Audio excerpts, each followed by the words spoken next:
Hello guys, कैसे आप सब। स्वागत है आप सभी के एक बार फिर आपके अपने चैनल नॉलेज सिटी में। तो दोस्तों, आज मैं आ गया हूँ आप सभी के लिए लेके जो हमारी एंटरप्रेन्योरशिप डेवलपमेंट की एक सीरीज चल रही थी सेमेस्टर 5 बीकॉम प्रोग्राम और ऑनर्स वाले बच्चों के लिए। दोस्तों, उसके अंदर हमारा चैप्टर नंबर 1 खत्म हो चुका है, यूनिट नंबर 1 का। आज हम यूनिट नंबर 1 के चैप्टर नंबर 2 का सेकंड पार्ट करेंगे। फर्स्ट पार्ट आपको मिल चुका है। अगर आपने अभी तक यूनिट नंबर 1 के चैप्टर नंबर 2 जो हम करने वाले हैं उसका अगर आपने फर्स्ट पार्ट नहीं देखा तो उसका लिंक आपको ऊपर आई बटन और नीचे डिस्क्रिप्शन बॉक्स में मिल जाएगा, जाके आप लोग आराम से देख लेना। ठीक है दोस्तों, और अगर आप लोग चैनल पर नए हैं तो सभी सब्सक्राइब कर दें, बेल आइकन दबा के ऑल पे क्लिक कर लें ताकि आपको हमारी आने वाली हर वीडियो की नोटिफिकेशन सबसे पहले मिल सके। तो चलिए शुरू करते हैं। दोस्तों देखिए, सबसे पहला टॉपिक हमारा इंट्राप्रेन्योरशिप। अगर दोस्तों आपने जो लोग पहले से हमारे चैनल फॉलो कर रहे हैं, अगर आपने हमारा पहला चैप्टर पढ़ा होगा इसी यूनिट नंबर 1 का चैप्टर नंबर 1, तो वहां मैंने आपको बताया था कि इंट्राप्रेन्योरशिप क्या होती है, इंट्राप्रेन्योर कौन होता है। एक बार मैं दोबारा बताता हूँ क्योंकि यहाँ पे टॉपिक है ये कि इंट्राप्रेन्योर कौन होता है। दोस्तों, इंट्राप्रेन्योर वो होता है जो काम सारे एंटरप्रेन्योर वाले करता है। अब यहाँ मतलब क्या है दोस्तों, देखिए, एक हो गया आपका एंटरप्रेन्योर जो चैप्टर ये जो सब्जेक्ट है आपका, और एक यहाँ टॉपिक आया इंट्राप्रेन्योर। दोस्तों, एंटरप्रेन्योर वो होता है कि जो अपना खुद का आइडिया, अपना एक इनोवेटिव आइडिया लेके आता है और अपना बिजनेस करता है जो वो करना चाहता है इनोवेटिव तरीके से, है ना। और दोस्तों, तो वो कौन था, वो था हमारा एंटरप्रेन्योर। लेकिन दोस्तों इंट्राप्रेन्योर कौन होता है। दोस्तों, इंट्राप्रेन्योर की थिंकिंग, उसकी कैपेबिलिटी भी एक एंटरप्रेन्योर की तरह होती है, लेकिन वो अपना बिजनेस ना करके किसी और के बिजनेस में काम करता है, यानी कि किसी के और के अंडर काम करता है, किसी और ऑर्गेनाइजेशन में काम करता है और अपनी सर्विस उन्हें प्रोवाइड कराता है। ठीक है, यहाँ पढ़ते हैं एक्टिंग लाइक अ एंटरप्रेन्योर की एंटरप्रेन्योर की तरह एक्ट करता है within a larger organisation. एक लार्जर ऑर्गेनाइजेशन के अंदर, मतलब एक बड़ी ऑर्गेनाइजेशन के अंदर ये काम कैसे करता है, एंटरप्रेन्योर की तरह। मतलब ये अपने बॉस को नए नए आइडिया बताता है, क्रिएटिव आइडिया बताता है कि कैसे अपने बिजनेस को हम ग्रो कर सकते हैं, कैसे आगे बढ़ सकते हैं और कैसे अपनी हर अपॉर्चुनिटी का फायदा उठा सकते हैं। दोस्तों, अब हमने जाना कि इंट्राप्रेन्योर कौन होता है, कि इंट्राप्रेन्योरशिप क्या होती है। उसका अगला पॉइंट देखते हैं कि practice within an organisation. मैंने आपको बताया कि कहाँ काम करता है, ये दूसरी ऑर्गेनाइजेशन के अंदर काम करता है, इसका अपना खुद का कोई बिजनेस नहीं होता। लेकिन एंटरप्रेन्योर का क्या था, एंटरप्रेन्योर का अपना खुद का बिजनेस होता है, वो अपने लिए काम करता है, किसी के अंडर काम नहीं करता। लेकिन इंट्राप्रेन्योर वो किसी के दूसरे के अंडर काम करता है, उसको अपने आइडियाज बताता है जिससे उनका बिजनेस ग्रो हो। ठीक है, अगला पॉइंट देखें, work under the supervision of a manager. एक मैनेजर के सुपरविजन के अंडर ये काम करता है ना। अपने जो आइडिया, क्रिएटिव आइडिया है, थिंकिंग है, वो अपने मैनेजर को बताता है, फिर मैनेजर उसे इंप्लीमेंट करता है टॉप मैनेजमेंट की परमिशन लेके। पता है ना, मैनेजमेंट के 3 पार्ट होते हैं, कौन कौन से। एक होता टॉप लेवल होता है आपका, एक मिडिल लेवल और एक लोअर लेवल। ठीक है ना, आगे बढ़े दोस्तों, आपने यहाँ जाना इंट्राप्रेन्योरशिप। ठीक है, अगर आपको दोस्तों इसका मीनिंग अच्छे से क्लियर हो गया हो तो दोस्तों याद रखना, ये बहुत ही इंपॉर्टेंट टॉपिक है। ये आपके एग्जाम में पूछा जाता है, आप प्रीवियस ईयर का कोई भी पेपर उठा कर देख लें, आपको इंट्राप्रेन्योरशिप मिलेगा, है ना। अब हमने यहाँ जाना इंट्राप्रेन्योरशिप। आगे बढ़े, अगला है हमारा सोशल एंटरप्रेन्योरशिप। कि सोशल एंटरप्रेन्योर कौन होता है। दोस्तों देखिए, सोशल सोशल मतलब समाज, कि जो समाज के लिए काम करे। यहाँ लिखा ही वही है, associated with non profit organisation, की वो बिजनेस जो प्रॉफिट के लिए काम नहीं करता। अब भैया, जो बिजनेस प्रॉफिट के लिए काम नहीं करता, इसका मतलब वो समाज सेवा कर रहा है, सोशल वर्क कर रहा है ना। जो सिंपल सोशल एंटरप्रेन्योर वो एंटरप्रेन्योर होता है जो अपने प्रॉफिट के लिए काम नहीं करता, जो समाज के लिए काम करता है, समाज के लोगों के लिए काम करता है। जैसे कि इसका मेन ऑब्जेक्टिव क्या होता है, इसका मेन ऑब्जेक्टिव होता है फाइंड करना क्या, सॉल्यूशन को फॉर द सोशल प्रॉब्लम। कि जो समाज की दिक्कतें हैं, समाज की प्रॉब्लम है, समाज की समस्याएं हैं, उन समस्याओं का सबसे बढ़िया, सबसे सटीक, आप बोल सकते हैं सॉल्यूशन कौन ढूंढता है, ये सोशल एंटरप्रेन्योर ढूंढते हैं, है ना। इसका दोस्तों आपको एग्जांपल जो आपकी बुक में 3 दे रखे हैं, उनमें से मैंने एक निकाला। देखिए, हरीश हैंड्स, एक ये सीईओ और फाउंडर है किसके, सेल्को कंपनी के। अब ये सेल्को कंपनी का काम क्या था दोस्तों, सेल्को कंपनी क्या करती है, प्रोवाइड करती है sustainable energy in countries rural organisation. ही रूरल एरिया है क्या, रूरल एरिया, कि गांव के जो एरियाज होते हैं वहां पे क्या करती है, एनर्जी प्रोवाइड कराते हैं इनकी कंपनी। तो ये कौन सा काम है, ये इनका सोशल काम है, समाज के लिए काम कर रहे हैं, या इनका कोई प्रॉफिट मोटिव नहीं है। तो ये कौन कहलाएंगे, ये कहलाएंगे सोशल एंटरप्रेन्योर्स। ठीक है दोस्तों, अब बढ़ते हैं अपने अगले टॉपिक की ओर। दोस्तों, बात करते हैं अपने अगले टॉपिक की। अगला टॉपिक देखिए, एंटरप्रेन्योरशिप एंड ग्लोबलाइजेशन। दोस्तों उससे पहले अभी तक मैंने आपको जितना ही पढ़ाया है, ये मैं प्रीवियस क्लास में जितना ही पढ़ाया, अगर आप कोई भी क्वेश्चन में कोई भी टॉपिक में डाउट हो तो आप कमेंट बॉक्स में हमसे पूछ सकते हैं। अगर आप कमेंट बॉक्स में आपको लगता है कि आंसर लेट मिल रहा है तो आप अभी जाके हमारा टेलीग्राम चैनल ज्वाइन कर लीजिए। दोस्तों टेलीग्राम चैनल का लिंक डिस्क्रिप्शन बॉक्स में ज्वाइन कर लीजिए, वहां पे अपनी क्वेरी पूछ सकते हैं। इंस्टाग्राम पे अपनी क्वेरी पूछ सकते हैं, इंस्टाग्राम का लिंक डिस्क्रिप्शन बॉक्स में, वहां जाके हमें फॉलो कर लेना। ठीक, अब बात करते हैं कि एंटरप्रेन्योरशिप और ग्लोबलाइजेशन। तो ग्लोबलाइजेशन वैश्वीकरण और एंटरप्रेन्योरशिप का क्या संबंध है? तो बहुत ही ज्यादा गहरा संबंध है। क्या? बहुत ही ज्यादा गहरा संबंध है इन दोनों के बीच में। कैसे? देखिए, globalisation provides technology to entrepreneur. दोस्तों ग्लोबलाइजेशन वैश्वीकरण ने क्या करा है? टेक्नोलॉजी प्रोवाइड की है। किसको? एंटरप्रेन्योर को। कैसे प्रोवाइड की है? देखिए दोस्तों, ग्लोबलाइजेशन का मतलब कैसे, मान लीजिए हमारी कंट्री, ये हमारी कंट्री इंडिया, ठीक है। ग्लोबलाइजेशन का मतलब वही आसपास की कंट्रियां हैं। क्या? आसपास की कंट्रियां। ग्लोबलाइजेशन का मतलब मेरा भाई होता है कि आपस में एक दूसरे के साथ व्यापार करना। आपस में एक दूसरे के साथ क्या करना? व्यापार करना। एक कंट्री दूसरी कंट्री के साथ क्या कर सकती है? व्यापार कर सकती है। इसे क्या बोलते हैं? ग्लोबलाइजेशन, वैश्वीकरण। मतलब सारे देशों को आपस में जोड़ देना, इंटरलिंक कर देना। ठीक, तो अब इसमें एक एंटरप्रेन्योर, एक बिजनेसमैन का क्या फायदा? मैं अपने आप को एग्जांपल लेके चलता हूं कि मान लीजिए मैंने अपना एक बिजनेस खोला, ठीक है दोस्तों। तो मेरा फायदा क्या है इससे? मेरा फायदा दोस्तों ये है, मान लीजिए मैंने देखा कि हमारे देश में मान लीजिए अभी अब ब्रेड बन रहे हैं वो हाथों से बन रहे हैं, लेकिन मुझे पता है कि बाहर मान लीजिए कोई दूसरी कंट्री, मान लीजिए कनाडा, कनाडा के अंदर एक मॉडर्न टेक्नोलॉजी है, एक मशीन है। अगर वो यहाँ ले आता हूँ तो ब्रेड जो अभी बनाने में मान लीजिए 2-3 घंटे लग रहे हैं, वो काम 20-30 मिनट के अंदर ही हो जाएगा। अब वैश्वीकरण यानी ग्लोबलाइजेशन मतलब है कि अब हमारी कंट्री का कोई बंदा दूसरी कंट्री में जा सकता है, वहाँ बिजनेस कर सकता है, वहां से कुछ भी ला सकता है, वहाँ कुछ भी बेच सकता है। तो अब जब ग्लोबलाइजेशन है तो मैं क्या कर सकता हूँ? मैं तुरंत वहां से मशीन ऑर्डर करूंगा, मशीन वहां से आएगी और यहाँ पे अपनी मशीन लगा दूंगा, काम शुरू कर दूंगा, है ना। तो मुझे फायदा हुआ। अब दोस्तों 1991 से पहले जब हमारी इकोनॉमी को क्लोज इकोनॉमी बना दिया गया था, हमारे क्लोज इकोनॉमी का मतलब होता है दोस्तों कि हम किसी भी देश के साथ कोई भी व्यापार नहीं करेंगे। ऐसा क्यों किया गया था? आपको पता होगा, ऐसा इसलिए किया गया था कि अंग्रेजों के जाने के बाद हमारे अंदर डर था कि अब कोई और बड़ा देश हम पे आके कब्जा ना कर ले, है ना। इसलिए हमने अपनी इकोनॉमी को क्लोज इकोनॉमी बना लिया था कि अब हम किसी के साथ व्यापार नहीं करेंगे। लेकिन 1991 में जब एलपीजी आई, क्या एलपीजी मतलब लिबरलाइजेशन, प्राइवेटाइजेशन और ग्लोबलाइजेशन, एलपीजी आया 1991 में, रिफॉर्म आया, तब दोस्तों हमने अपनी इकोनॉमी को ओपन कर दिया। तब से हम अपना बिजनेस हर किसी कंट्री के साथ कर सकते हैं। ठीक, तो ग्लोबलाइजेशन से क्या फायदा हुआ? दूसरा, it include engagement between new business and large company. दोस्तों नया बिजनेस है, नया नया मार्केट में उतरा है, उसे पता भी नहीं काम करना कैसे है, लेकिन अब उसे पता है कि भाई दुनिया भर में मैं कहीं भी जा सकता हूँ। मान लीजिए मैंने कोई अपनी कंपनी खोलना चाहता हूँ, कार बनाना चाहता हूँ, और मैं टेस्ला से बहुत ही ज्यादा इंस्पायर हूँ। टेस्ला के जो हमारे मालिक साहब हैं, टेस्ला के कौन है? Elon Musk. उनसे बहुत ही ज्यादा मैं इंस्पायर हूँ, तो मैं चाहता हूँ कि थोड़ा उनसे राय मशवरा ले लूँ कि कैसे कंपनी शुरू करी जाती है। तो अब क्या ग्लोबलाइजेशन है, मतलब मैं दुनिया के कहीं भी जा सकता हूँ, किसी से भी मिल सकता हूँ, कहीं से भी टेक्नोलॉजी ला सकता हूँ। तो मैं वहाँ जाऊँगा, उनसे मिलूंगा, कुछ अपने आइडियाज उनसे लूंगा, उनके आइडियाज लूंगा, उसको इम्प्लीमेंट करूंगा, है ना।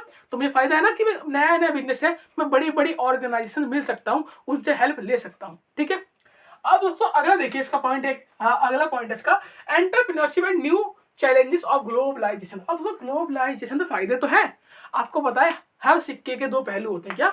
हर सिक्के के दो पहलू होते हैं, हेड और टेल। ऐसे हर एक टॉपिक के दो पहलू होते हैं, कुछ फायदे होते हैं, कुछ नुकसान, है ना।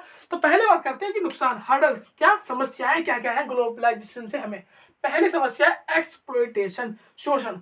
दोस्तों एक्सप्लॉयटेशन कैसे होता है? अब नया कोई बंदा है, मार्केट में उतरा, उसने अपना बिजनेस चलाने की कोशिश कर रहा है। मान लीजिए मैं हूँ, मैंने देखा कि भैया मैं ना अपना बिजनेस है, मान लीजिए मेरा ब्रेड की कंपनी है, मैंने अपनी ब्रेड की कंपनी खोली, सोच रहा हूँ कि चलो अमेरिका में अपनी ब्रेड की कंपनी की ब्रांच खोलता हूँ। ठीक है, अब मैं वहाँ गया, अब भैया वहाँ तो पहले से ही बड़ी बड़ी कंपनियां थी, मैं तो उनका कंपटीशन कर ही नहीं पा रहा, है ना। तो इससे क्या होता है? एक्सप्लॉयटेशन होता है, क्योंकि मुझे वहाँ की मार्केट के बारे में नॉलेज नहीं है ना। बस मुझे इतना पता है कि मेरा ब्रेड बिक सकता है अगर मैं जाके स्टैंड कर गया तो अब मुझे वहाँ की नॉलेज ही नहीं है, तो मेरा एक्सप्लॉयटेशन हो जाएगा। बड़ी बड़ी कंपनी तो अपना बेचे जा रही है, मेरा माल बिकेगा नहीं, मेरा शोषण हो जाएगा, है ना, एक्सप्लॉयटेशन हो जाएगा। अगला देखो, हाई इन्वेस्टमेंट कॉस्ट। तो कॉस्ट बहुत आती है। अब अमेरिका कोई पड़ोस में थोड़ी, दो गली छोड़ के कि अमेरिका गया अपनी मशीन लगा ली, इतनी दूर है, वहां तक मशीन नहीं ले जाऊंगा। वहां पहली बात तो वहां मशीन लगाऊंगा कहाँ पे? आसमान में नहीं, वहाँ मेरे को जगह लेनी पड़ेगी, वहाँ मुझे लोग चाहिए, मुझे कैपिटल चाहिए, पैसा चाहिए, तो भाई पैसा बहुत सारा चाहिए कि वहाँ बहुत सारे डॉक्यूमेंटेशन करने पड़ेंगे। डॉक्यूमेंटेशन मतलब पेपर वर्क, बहुत सारे कागजी कार्यवाही होगी, बहुत सारी परमिशन लेनी पड़ेगी, तब जाके बिजनेस खोल पाऊंगा दूसरी कंट्री में। तो क्या है, बहुत ही ज़्यादा कॉस्ट की हाई है। अगला, कंफ्यूज लोकल सिस्टम। अब कंफ्यूज लोकल सिस्टम का मतलब तो एग्जाम्पल से समझते हैं। मान लीजिए मैं अमेरिका गया, मुझे वहाँ बिजनेस करना है, बिजनेस कर लूँगा, मान लो मैं जगह भी देख ली, मैं लोग भी मान लो आ जाएंगे, लेकिन वहाँ की लोकल सिस्टम है, लोकल सिस्टम समझ लीजिए कि मैं वहाँ का नहीं हूँ, लोग मुझ पर ट्रस्ट क्यों करेंगे। मान लीजिए मैं ब्रेड की कंपनी खोल रहा हूँ, ब्रेड की कंपनी पहले से वहाँ बहुत सारी है, तो लोग मुझ पे ट्रस्ट क्यों करेंगे, मेरे ब्रेड क्यों खाएंगे भाई, उनके पहले से अपनी गली मोहल्ले में पहले की कंपनियाँ, अपने देश की कंपनियाँ, वो मुझ पे ट्रस्ट क्यों करेंगे। या अब मुझे वहाँ की भाषा नहीं आती, मुझे वहाँ का कल्चर नहीं आता, मैं तो लोगों से कैसे इंटरेक्ट करूँगा, कैसे कम्युनिकेशन करूँगा। आपको बताएं, एक एंटरप्रेन्योरशिप के अंदर खूबी होनी चाहिए कि कम्युनिकेशन। अब दोस्तों कम्युनिकेशन अगर अपने लोगों इंडियंस हो तो उनसे तो कर ले, हिंदी में वो बात कर लो, लेकिन अब वहाँ पहुँच के वहाँ चाहिए अंग्रेजी, और वहाँ के लोग मुझ पर ट्रस्ट क्यों करेंगे, उनसे मैं कम्युनिकेट कैसे करूँगा, इंटरेक्ट कैसे करूँगा, तो ये भी दिक्कत आ गई एक। ठीक है, अगला पॉइंट देखें दोस्तों, तो वीक रेगुलेशन। अब वीक रेगुलेशन दोस्तों, मान लीजिए मैंने अपनी फ्रेंचाइज खोल दी, अब अकेला मैं बंदा हूँ, मैंने इंडिया के अंदर भी खोल रखी है, मैंने अमेरिका में खोल रखी है, मैंने कनाडा में। अब हर जगह रेगुलेशन, मतलब हर जगह रेगुलेट करना, हर जगह कंट्रोल करना बहुत ही दिक्कत होती है एक आदमी के लिए। मैं कहाँ कहाँ जाके रेगुलेट कर सकता हूँ, या तो मैं यहाँ कर लूँ या मैं वहाँ कर लूँ, या मैं यहाँ का काम देख लूँ या मैं वहाँ का काम देख लूँ, तो दिक्कत है ना रेगुलेशन में। अगला पॉइंट देखो भैया, इमिग्रेशन चैलेंज। अब दोस्तों इमिग्रेशन चैलेंज मैंने अभी बताया, इमिग्रेशन चैलेंज का मतलब होता है, इमिग्रेशन का मतलब समझिए, इमिग्रेशन का मतलब होता है किसी दूसरी कंट्री में रहना, स्थायी रूप से वहां रहना। ठीक है, अब सो इमिग्रेशन मैंने आपको अभी बताया बहुत ही डिफिकल्ट है। अब मुझे अमेरिका में अगर बिजनेस खोलना है तो भाई वहाँ रहना भी पड़ेगा। अब वहाँ रहने के लिए वही बहुत सारे डॉक्यूमेंटेशन, बहुत सारे पेपर वर्क, बहुत सारी कागजी कार्यवाही करनी पड़ेगी, तब तो वहाँ रह पाऊंगा। तो ये भी चैलेंज है कि भाई वहाँ खोलने से पहले वहाँ की गवर्नमेंट से परमिशन तो लेनी पड़ेगी ना, कि गवर्नमेंट के क्या रूल है, टैक्स के क्या सब्सिडी के रूल है, उन रूल्स को जानना पड़ेगा कि कितना मेरे को टैक्स देना पड़ेगा, कितनी मुझे सब्सिडी मिलेगी बदले में, है ना। अगला देखो, लोकलाइज जॉब लॉस। अब दोस्तों इससे क्या, ग्लोबलाइजेशन से क्या हुआ, लोकलाइज जॉब लॉस भी हुआ। जॉब लॉस मतलब दोस्तों कि बड़ी बड़ी कंपनी हमारे देश में आई, उन्होंने अपनी बड़ी बड़ी कंपनियां खोल दी। ठीक है, इससे क्या हुआ, हमारे जो छोटे छोटे व्यवसाय थे, स्मॉल इंडस्ट्री थी, उन्हें नुकसान हुआ। बड़ी बड़ी कंपनी आई, वो भैया बाहर की कंपनी, लोग इंटरेक्ट होते हैं और ये विदेशी कंपनी है, अच्छा माल देगी, है ना, तो वह उस तरफ कस्टमर चले गए। तो छोटे छोटे हमारे बिजनेस से व्यवसाय थे, उन्हें क्या हुआ, उन्हें बहुत हानि हुई, उन्हें बड़ा लॉस हुआ, जिससे बंद हुए, उनकी नौकरी छूट गई, वो बेचारे घर पे खाली बैठे हैं। तो आपको पता है ना, जो अंग्रेज आए थे तो हमारे धीरे धीरे जो हमारा बिजनेस था, इंडस्ट्री एरिया था, उसका पतन होने लगा था, उसका डिमाइस होने लगा था, धीरे धीरे खत्म होने लगे थे। क्यों? क्योंकि अंग्रेजों का बहुत टफ कंपटीशन था, क्योंकि वो लोगों को लगता था अच्छी क्वालिटी का माल दे रहे हैं, जबकि देते कुछ भी नहीं थे, हमारा कच्चा माल लेते थे, उसी को बना के देते थे, है ना। तो दोस्तों ये हमने पढ़े हर्डल्स की, क्या क्या भैया समस्याएं थी, क्या क्या रुकावटें थी। अब बात करते हैं कि बेनिफिट क्या है, फायदे क्या क्या। देखो आपको बताया एक सिक्के के दो पहलू होते हैं। हमने अभी क्या पढ़ा, हमने ये पढ़ा कि हमें नुकसान क्या क्या क्या है। अब हम पढ़ेंगे कि भैया फायदे क्या क्या है। पहला देखो, इंक्रीज फ्लो ऑफ कैपिटल, मतलब कैपिटल मतलब पैसा। आपको पता है कैपिटल का मतलब जो बिजनेस में इन्वेस्ट किया जाता है, कि हमें कैपिटल बहुत सारी मिल सकती है। मतलब कैसे, पहले आपको पता है जब हमारी क्लोज इकोनॉमी थी, तो अगर मुझे अपना बिजनेस चलाना है और मैं चाहता हूँ कि लोग मेरे बिजनेस में इन्वेस्ट करें, मेरे शेयर लें, तो सिर्फ मेरी कंट्री के लोग थे, अब वो चाहे ले ना लें, सिर्फ लिमिटेड लोग थे। क्या सिर्फ मेरी कंट्री और ये सिर्फ लिमिटेड लोग थे, मेरे शेयर ले सकते हैं। लेकिन जैसे इकोनॉमी खुली, हम और देशों से कनेक्ट होने लगे, तो अब दुनिया भर में कोई भी मेरा शेयर ले सकता है, या कोई भी मेरी कंपनी के अंदर इन्वेस्ट कर सकता है। तो इन्वेस्टमेंट बढ़ी, कैपिटल बढ़ी, है ना।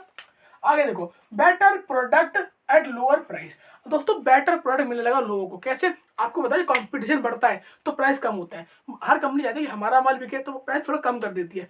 प्राइस कम करेगी, लोगों को फायदा होगा, है ना। तो लोग मतलब हम जैसे लोगों को फायदा होगा, है ना। और हम अगर उनका माल ज्यादा लेंगे तो उन्हें फायदा होगा कि हमारा माल ज्यादा बिक रहा है। आगे देखो, कोलैबोरेशन एंड शेयर्ड रिसोर्सेज। मैंने आपको एग्जांपल दिया था कि मैं एलन मस्क के पास गया, तो दोस्तों कोलैबोरेशन का मतलब होता है कि आप मान लीजिए आपके पास कुछ रिसोर्स है और दूसरे बंदे पे कुछ रिसोर्स है, आपने मिलकर कोलैबोरेशन करा और अपना बिजनेस किया। इसका बेस्ट एग्जांपल अगर आपको दूं तो मारुति सुजुकी। क्या मारुति सुजुकी तो सुने होगा ना भाई, गाड़ी मारुति सुजुकी, जो अब खाली सुजुकी की है। पहले मारुति सुजुकी दो थे, मारुति हमारे इंडिया की और सुजुकी शायद शायद जापान की होगी, कंफर्म नहीं है। तो उसको मारुति सुजुकी आपस में मिले, क्यों? हम पे थोड़ा रिसोर्स था लेकिन हम पे टेक्नोलॉजी नहीं थी। हम पे पैसा था, हम पैसा लगा सकते हैं, लेकिन हमारे लोगों को आता नहीं गाड़ी बनाई कैसे है। यहाँ पे सुजुकी है जो मान लो जापान की है, तो सुजुकी क्या है, सुजुकी में टेक्नोलॉजी है। क्या है? टेक्नोलॉजी है, लेकिन वो चाहता है कि कोई पैसा लगा दे। तो मेरे पे पैसा है इस पर टेक्नोलॉजी हम दोनों मिले, हमने अपना पैसा और टेक्नोलॉजी मिलाया और हमने बना दी कार मारुति सुजुकी। ठीक है दोस्तों, क्या बना दी? मारुति सुजुकी बना दी। ये क्या कोलाबोरेशन, इसे क्या बोलते हैं? कोलाबोरेट करके काम करना। जैसे कि अभी है ना, बहुत सारी कंपनियां होती है दोस्तों, जब लॉस में जाए लगती है तो आपस में उसको मर्ज कर लेती है। क्या? आपस में मर्ज कर लेती है, जिससे दोनों की छोटे छोटे रिसोर्स मिलकर कुछ फायदा दे सके। जैसे आपने अगर आप सिम चलाते होंगे वी, जानते ना, V for Vodafone, I for Idea. Idea जब नुकसान में जाने लगी तो वोडाफोन आइडिया मर्ज हो गया आपस में, है ना। उन्होंने क्या करा? कोलाबोरेट कर लिया, अपने रिसोर्स को क्या कर लिया? शेयर कर लिया आपस में। अगली दोस्तों बात करें तो क्रॉस कल्चरल एक्सचेंज। क्या? क्रॉस कल्चरल एक्सचेंज मतलब क्रॉस कल्चरल एक्सचेंज का मतलब हर कंट्री का, हर देश का अपना अपना कल्चर होता है। तो अब कल्चर भी एक्सचेंज हो रहा है ना, हमारा देश का माल वहां जा रहा है। जैसे कि बहुत सारी कंट्री में क्या हो रहा है, जो विदेशी लोग हैं, अंग्रेज लोग हैं, वो साड़ियाँ पहन रहे हैं। क्या? अंग्रेज जो मतलब अंग्रेज में लेडीज लोग हैं वो साड़ियाँ पहन रही है, हमारे कृष्ण जी की मतलब पूजा कर रही है ना। तो क्या ये कल्चर एक्सचेंज हो रहा है? वहाँ वो लोग हमारा कल्चर अपना रहे हैं, संस्कृत पढ़ रहे हैं, है ना। हम लोग उनका कल्चर अपना रहे हैं। यहाँ के लोग चाहते हैं कि हम विदेश चले जाएं, और वो लोग चाहते हैं कि हम लोग वृंदावन आ जाए। तो क्या हो रहा है? कल्चर एक्सचेंज हो रहा है आपस में। क्या हो रहा है? कल्चर एक्सचेंज हो रहा है। और दोस्तों यहाँ पे एक चीज और हो रही है, KNT, एक मिनट, हाँ, knowledge and technology, spread of knowledge and technology. दोस्तों अब जब कंट्री आपस में मिल रही है तो नॉलेज भी बढ़ेगी और टेक्नोलॉजी भी। हमारी नॉलेज उनके पास जाएगी, उनकी नॉलेज हमारे पास आएगी, हमारी टेक्नोलॉजी उनके पास जाएगी, उनकी टेक्नोलॉजी हमारे पास आएगी। तो क्या होगा? ऐसे आपस में शेयरिंग चलेगा। क्या चलेगा? शेयरिंग चलेगा। अगली बात करें तो quick technological advancement. Quick technological advancement का दोस्तों मैंने आपको एग्जांपल दिया था अभी, कि मान लो पहले हम लोग काम करते थे हाथों से, हमारे लेबर काम कर रहे थे, हमने देखा ओहो विदेश में टेक्नोलॉजी आ गई, अच्छा अब हम ये वाला काम टेक्नोलॉजी से कर सकते हैं, हम मशीन से कर सकते हैं। तो हमने वहां से मशीन मंगाई, तो हमने क्या करा? हमने टेक्नोलॉजी का एडवांसमेंट किया, हमने टेक्नोलॉजी को एडवांस किया, है ना। अगले पॉइंट की बात करें तो अगला पॉइंट है इंक्रीज हाउस होल्ड इनकम। दोस्तों हाउस होल्ड इनकम बढ़ी, लोगों की इनकम बढ़ी। कैसे बढ़ी? आपको एग्जांपल देता हूँ, एग्जांपल सुनिए। आपको पता है अमेजोन, या कोई भी ऐप, अमेजोन, फ्लिपकार्ट, मिंत्रा, मीशो, आप किसी से भी ऑनलाइन सामान मंगाते हैं तो लोगों की हाउस होल्ड इनकम कैसे बढ़ी? पैकिंग से, कि वो अमेजोन का सामान पैक करके भेजते हैं। क्या? पैकिंग कर रहे हैं, है ना। आपके नए नए हाउस होल्ड के काम, मतलब बिजनेस क्या करता है? बिजनेस सारे काम खुद थोड़ी करता है, कुछ हाउस होल्ड को अपने अंडर ले लेता है कि हमारी पैकिंग कर दीजिए आप, या हमारा थोड़ा सा ये डब्बे बना दीजिए, थोड़ा हमारा माल बना दीजिए वाला, है ना। तो क्या हुआ? इससे हाउस होल्ड की इनकम भी बढ़ी। जब भाई इतनी सारी ऑर्गेनाइजेशन है, सबको लोगों की जरूरत है, सबको लोगों की जरूरत है, तो लोग तो हमारे हाउस होल्ड में है, घर में है ही, तो घरों से लोग कनेक्ट हुए, वो काम करना शुरू किया उन लोगों ने ऑनलाइन। ठीक है, आखिरी पॉइंट उस से देखें तो इंक्रीज ओपन माइंडसेट, कि दोस्तों अब लोगों का माइंडसेट बढ़ा। लोगों ने देखा कि हाँ भाई, कि अब हम अपना घर बैठे भी विदेशों में काम कर सकते हैं। बहुत लोग इंडिया में बैठे काम कहाँ के लिए कर रहे हैं? अमेरिका के लिए कर रहे हैं, या कनाडा में कर रहे हैं। कनाडा की कंपनी में काम, कनाडा की कंपनी में काम करते हैं, कहाँ बैठे बैठे? इंडिया में बैठे बैठे। दोस्तों क्या हुआ? ग्लोबलाइजेशन, ये तो फायदे मैंने बताया आपको, और ये मैंने आपको हर्डल्स बताया। तो अगर आपको ये सारी चीज समझ में आ गई हो तो बहुत अच्छा, और ना ही हो तो कमेंट बॉक्स पूछ लेना। बढ़ते हैं अपने अगले टॉपिक की ओर। दोस्तों बात करते हैं अपने अगले टॉपिक की। अगला टॉपिक हमारा forms of competition in globalisation, कि ग्लोबलाइजेशन के अंदर कितने तरीके के कंपटीशन देखे जाते हैं। पहला कंपटीशन दोस्तों आपका है प्राइस कंपटीशन, कि अब इतनी सारी आपकी कंपनियां हैं, आपके पास इतनी सारी ऑप्शन है एज अ कस्टमर, तो उन कंपनियों के बीच में कंपटीशन है प्राइस कंपटीशन, कि कितना प्राइस रखेंगे कस्टमर हमारे पास है। अगर ज्यादा रखेंगे तो कस्टमर हमारे क्या बोलते हैं कॉम्पिटिटर के पास चला जाएगा। फॉर एग्जाम्पल, दो जूतों की कंपनियां हैं, कौन कौन सी? एक आपकी नाइक और एक एडिडास। तो अब नाइक और एडिडास की जो कंपटीशन है कि हम अपने प्राइस कितने रखने हैं। अगर एक ने भी प्राइस ज्यादा बढ़ाए तो उस बंदे की डिमांड कम हो जाएगी और दूसरे वाले की डिमांड बढ़ जाएगी। तो ये माइंड में रख के लोगों को अपने प्राइस पे ध्यान देना पड़ता है। अगर दोस्तों दूसरा था हमारा कि competition by capability in production, कि इसका मतलब दोस्तों क्या है? कि हमें अब ये इन कंपनियों को ये देखना पड़ता है कि हमें अपने प्रोडक्शन की कैपेबिलिटी कितनी रखनी है। कैपेबिलिटी मतलब क्षमता, कि एक कंपनी कितनी ज्यादा क्षमता रखती है प्रोडक्शन करने की, कि उसका प्रोडक्शन भी इनका बहुत जरूरी है, कि इनका प्रोडक्शन इतना होना चाहिए कस्टमर की नीड को सेटिस्फाई कर सके। अब एक कस्टमर है, मान लीजिए उसे 3 जोड़ी जूते लेने हैं, अब वो एडिडास की मान लीजिए साइड पे गया, वहां देखा उसने 2 ही जोड़ी जूते हैं, लेकिन उसे चाहिए 3 जोड़ी और एक ही कंपनी की चाहिए। तो वो यहाँ तो 2 जोड़ी है, चाहिए 3 जोड़ी, तो यहाँ लेगा ही नहीं, वो दूसरी साइड चले जाएगा नाइक वाली पे, वहां से 3 जोड़ी ले लेगा। तो आपका वो प्रोडक्शन में मेंटेन रखना है कि लोगों की डिमांड जितनी है उतनी आप पूरी कर सके, है ना।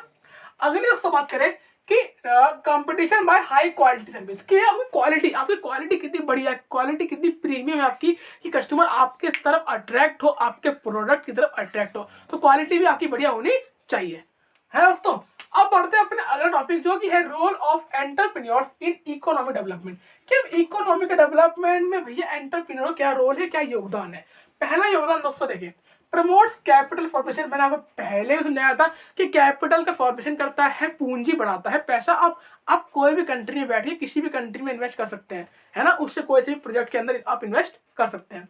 अगला, creates large scale employment opportunity. दोस्तों देखिए, अब इतने सारे नए नए बिजनेस खुल रहे हैं, नए नए एंटरप्रेन्योरशिप के बिजनेस खुल रहे हैं, तो लोगों को क्या मिलेगा, रोजगार मिलेगा, आपकी क्या वो बढ़ेगी, एम्प्लॉयमेंट बढ़ेगी, लोग बेरोजगार नहीं रहेंगे।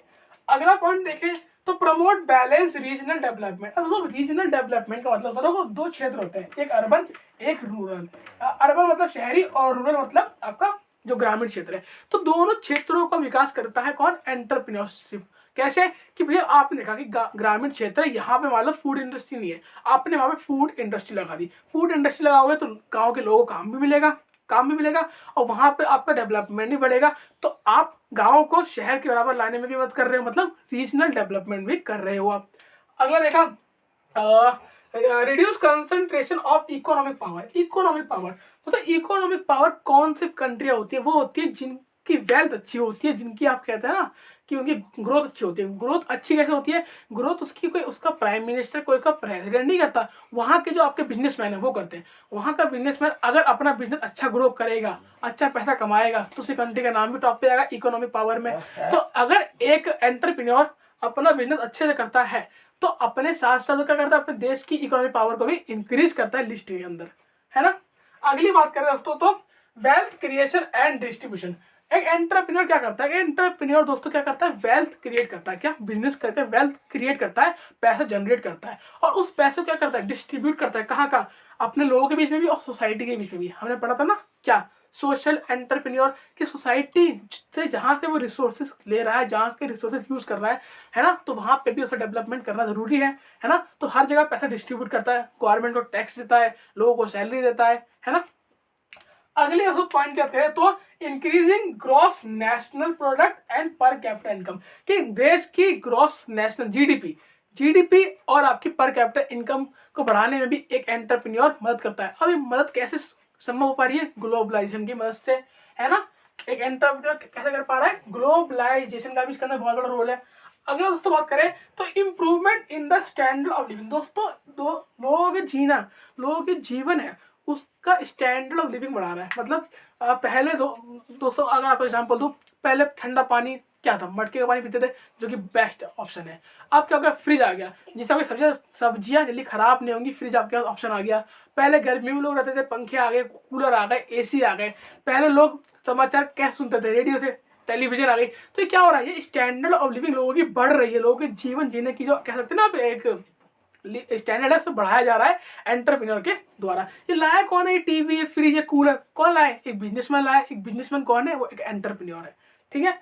अगले पॉइंट की बात करें तो दोस्तों है प्रमोट कंट्रीज एक्सपोर्ट ट्रेड, कि कंट्री के एक्सपोर्ट को भी कौन बढ़ाता है, एक एंटरप्रेन्योर बढ़ाता है। एक एंटरप्रेन्योर मतलब मैं हूँ, मेरा रेफ्रिजरेटर का बिजनेस है, मैं अपने रेफ्रिजरेटर दूसरे देशों में भेज रहा हूँ, तो मैं जितना भेजूंगा उतनी मेरी कंट्री का क्या होगा, एक्सपोर्ट बढ़ेगा। कि भैया हाँ, इस कंट्री का रेफ्रिजरेटर सबसे ज्यादा भाग जाता है। जैसे हमारे इंडिया का नाम किसके अंदर है, गेहूं के अंदर, कि हमारा गेहूं सबसे ज्यादा एक्सपोर्ट होता है हमारी कंट्री से। तो वो क्या हुआ, वो गेहूं हमारे किसान भाइयों ने उगाया और हमने एक्सपोर्ट किया, तो क्या हुआ, एक्सपोर्ट हमारा बड़ा कंट्री का, है ना। ऐसे ही जो बिजनेसमैन अपना प्रोडक्ट बाहर दूसरे देश में बेचता है, तो उससे कंट्री का क्या होता है, एक कंट्री का एक्सपोर्ट बढ़ता है। ये वाला दोस्तों पॉइंट आपको क्लियर हुए। अब बढ़ते हैं इनके अगले पॉइंट्स की ओर।